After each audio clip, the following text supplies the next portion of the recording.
Namaste friends, welcome back to Feasty Sisters. Today we will make a very special sweet, our in-house beloved Beetroot Halwa. Let's get cooking. I have a few beetroots here, nice and fresh, about 6 large ones. I had few different sizes here. 1.5 cups of sugar, 3 tablespoons of ghee, 10 to 15 cashews, and a cup of milk. Wash the beets well, chip off the root attachments and peel them. Time for some muscle works.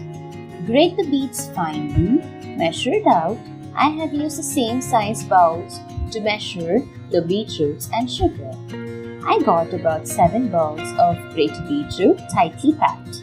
My beetroots were pretty sweet, hence I have taken just 1.5 cups of sugar. Heat a kadai or a deep set pan or a pressure cooker and transfer the grated beets into it. Lower the flame to a minimum. Allow the beets to sweat it out. After the initial dehydration of the beets, crank up the heat a bit to cook the beautiful rubies in its water. In 10 to 15 minutes, you will note a considerable reduction in the moisture. Reduce the heat to a minimum or turn off the heat completely and add the milk in 2 batches. This is so as to avoid the chances of curdling the milk due to the hot, ruby beetroots. Now you need to cook the beets and milk initially on low heat to render the sweetness of the milk to cut through the earthiness of the beetroots. It might take about 10 minutes or lower for the beets to cook through again in the milk.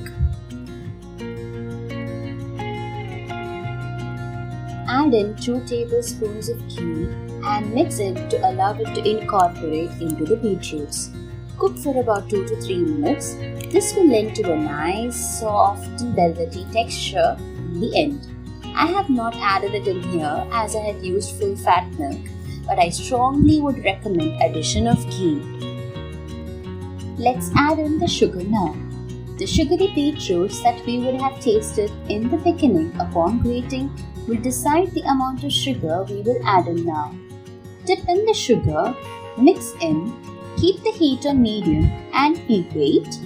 Mix, wait and repeat the same until you get to watch the beetroots get shiny and the water from the sugar has been cooked through. Towards the end, add in a tablespoon of ghee, mix it in. We will crown the glorious halwa at this point. Break the cashews into pieces. Alternatively, you can use split cashews as well, but the bigger chunks, the better. Heat about 3 tablespoons of ghee in a tempering pan. Add in the cashews.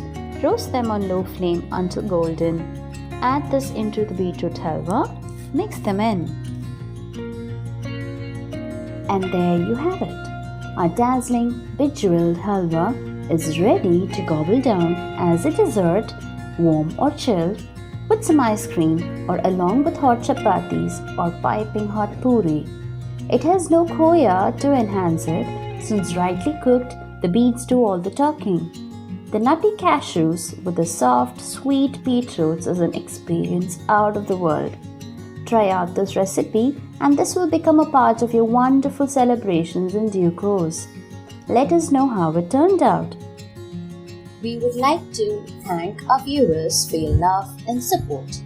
Please keep it coming since it helps us to create content that you will love to recreate at the comforts of your home, as the best is homemade.